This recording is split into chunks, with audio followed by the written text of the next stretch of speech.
एक जंगल में एक चालाक लोमड़ी रहती थी। वह लालची और अभिमानी थी।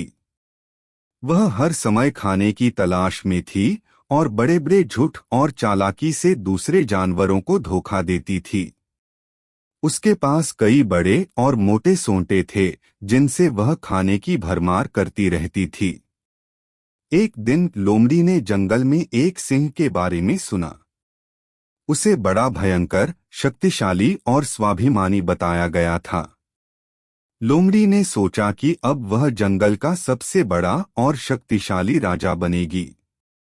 इसलिए उसने सोच बनाया कि उसे बिना देरी किए सिंह को अपने पास बुलाना होगा। लोमड़ी अपने योजना को काम में लगाने के लिए एक विचित्र तरीका चुनी। उसने एक छोटा सा गढ़ बनाया और उसमें दिन भर धूप और समीर भरने वाले सुराज का नकली प्रतिरूप लगा दिया। फिर उसने गढ़ के नजदीक बड़ी धारी खुदाई और उसमें चालाकी से रास्ते बना दिए। लोमड़ी ने अब लालच भरी आवाज में बार बार गढ़ के चारों ओर बड़ी आवाज से बोलना शुरू किया, अज्ञात व्यक्ति, मैं सिंह राजा हूँ।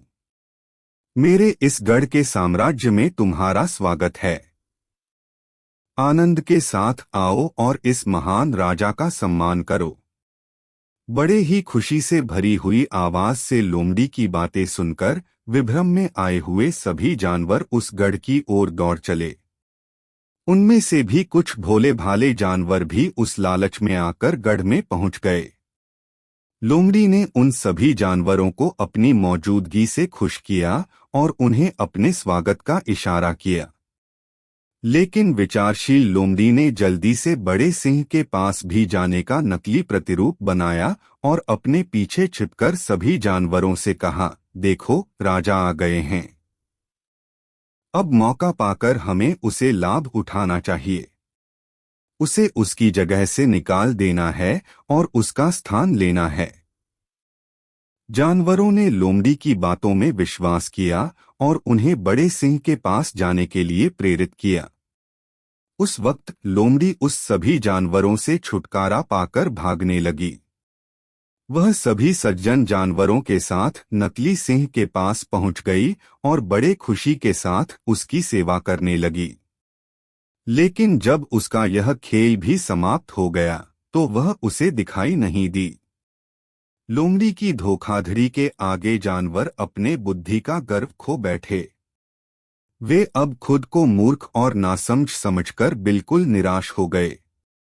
लोमड़ी ने उन्हें धोखा देकर बड़ी ही खुशी में रहते हुए उसे वहां से भगा दिया। इस कहानी से हमें यह सीख मिलती है कि लालच और धोखाधड़ी से जीवन में कुछ हासिल करना बड़े से बड़ी खोज में भी कभी संभव नहीं होता है। इन दोषों से बचकर हमें अच्छे कर्म करने और ईमानदारी से जीवन जीने की प्रेरणा लेनी चाहिए।